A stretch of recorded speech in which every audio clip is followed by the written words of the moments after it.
मेवाड़ हमेशा से सेवा के मार्ग के ऊपर चलता हुआ रहा है।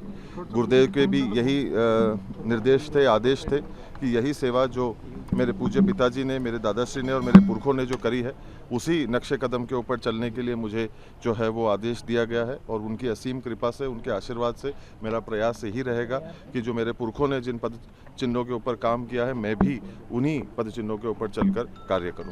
आपके पिताजी ने टूरिज्म को लेके काफ़ी कुछ काम किया, क्योंकि वेडिंग डेस्टिनेशन के नाम से उन्हीं की वजह से जो है उदयपुर जो है दुनिया के सामने आया था जी। लेकिन आप किस तरीके से उस चीज़ को बढ़ाएंगे? देखिए, आज की तारीख में एक दौर था जब टूरिज्म को लेकर लोग आज से 40 वर्ष 45 वर्ष पहले एक बड़े अलग रूप से और अलग स्वरूप से जो है वो देखते थे।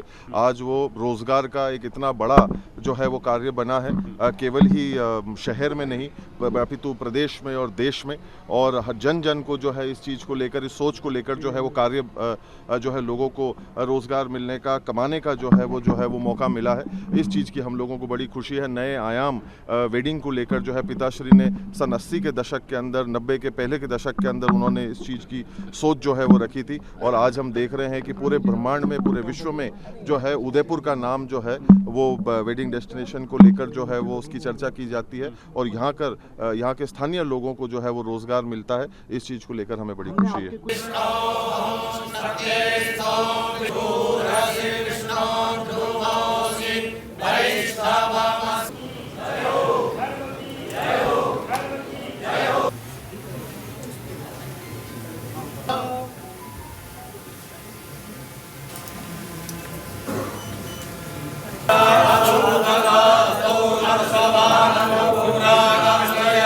तो मुझे लगता है कि जो भी गादी पे आता है उसकी जिम्मेवारी, उसकी जवाबदारी बहुत अधिक बढ़ जाती है। जब भी यहाँ पर राजघराने में, मेवाड़ राजघराने में यहाँ राज तिलक होता है, तो उस वक्त कांकरोली के जो मंदिर है द्वारकाधीश जी का, उनकी बड़ी भूमिका होती है, वो सब कुछ कराते हैं। क्या आपको लगा कि इनमें खासियत है कि ये उत्तराधिकारी बन सकते हैं? किस तरह का आप लोगों का उम्मीदें अब है, क्योंकि तमाम महाराज से आप लोगों की उम्मीदें काफ़ी थी।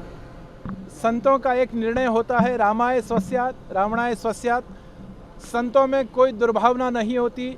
जो योग्य व्यक्ति है या जो योग्य स्थान का अधिकारी है, उसे योग्य स्थान पर बैठाना, यही संतों का कार्य होता है। बहुत कुछ ऐसी गादियां हैं कि जहां संतों ने ही उस गादी पर अनेक महानुभावों को बैठाया है। और जहां तक मेवाड़ की ये परंपरा है और उदयपुर की ये परंपरा जो है, मुझे लगता है कि ये परंपरा इतनी योग्य है कि जिसने सनातन धर्म की सेवा की, आज सेवा करना बहुत सहला है, लेकिन उस ज़माने में जब खुले पैर, चप्पल पहरे बिना, तलवारों के ऊपर, घोड़ाओं के ऊपर जाकर और रक्षा करना था, उस समय की परिस्थिति अलग थी। अब तो बॉम्ब डालकर और जाना है, उसमें कोई बहुत बड़ा तीर नहीं मानना।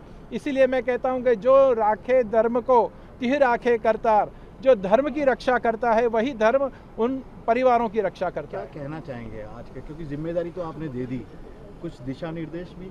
मुझे ऐसा लग रहा है कि ये राजकुंवर थे तब से ही इन पर इतनी जिम्मेवारी थी, और अब वो जिम्मेदारी का निर्वहन करने का सौभाग्य उन्हें मिला है, तो पूर्ण रूपेण वो सफल होंगे, इतना मुझे पूर्व विश्वास है।